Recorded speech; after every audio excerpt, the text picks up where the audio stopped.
Les Britanniques sont prêts à faire la guerre. Actuellement, Alors, ils sont prêts à déclencher la guerre.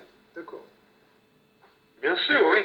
Et vous pensez que... Quand ils ont saisi le tanker à Gibraltar, ils étaient prêts à faire la guerre. Les Américains ne sont pas prêts, malgré le bluff et puis le cinéma, à faire la guerre à l'Iran, mais par contre, les Anglais seraient prêts à pousser à ça. Les États-Unis ne veulent surtout pas faire ça, mais bon, ils peuvent être amenés à le faire, mais pour le moment, ils ne veulent pas du tout de cette éventualité. Donc moi, j'ai plutôt tendance à penser que si les Britanniques font ça, ça se retournera contre eux, et que les États-Unis se retourneront contre eux et soutiendront l'Iran contre eux. Vous pensez véritablement qu'ils seraient capables de faire ça? Ça sera comme l'épisode du canal de Suez en 1954, 56. À cette époque, les Français et les Britanniques avaient attaqué pour le reprendre le canal de Suez et les États-Unis se sont alliés à la Russie contre la France et le Royaume-Uni. Je serais moi très surpris que Trump, qui a toujours été dans sa campagne très anti-Iran, en tout cas au niveau médiatique, inverse son alliance à ce niveau-là. Surtout avec le cirque qu'il fait dans les médias, ça serait compliqué pour lui. L'Iran, il est aussi anti-britannique. Trump anti-britannique, sincèrement, j'ai toujours pensé que les Américains étaient soumis aux Britanniques. L'administration Obama était composée, la première administration, de membres d'une association anglo-US,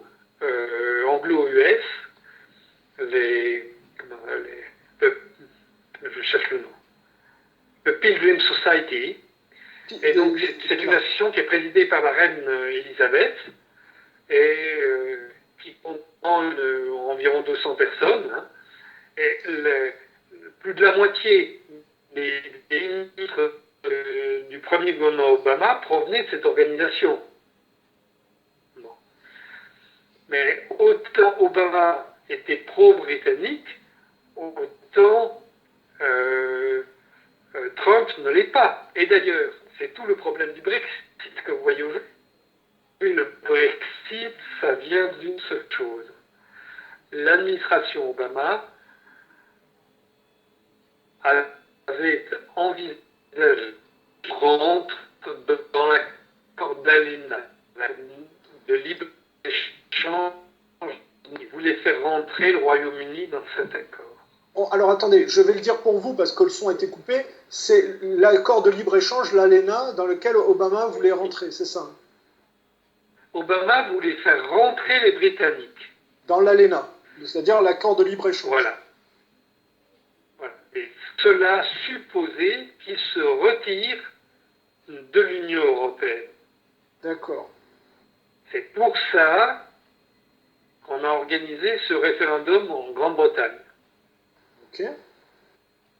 Mais quand le référendum est passé, c'était Trump qui était aux États-Unis.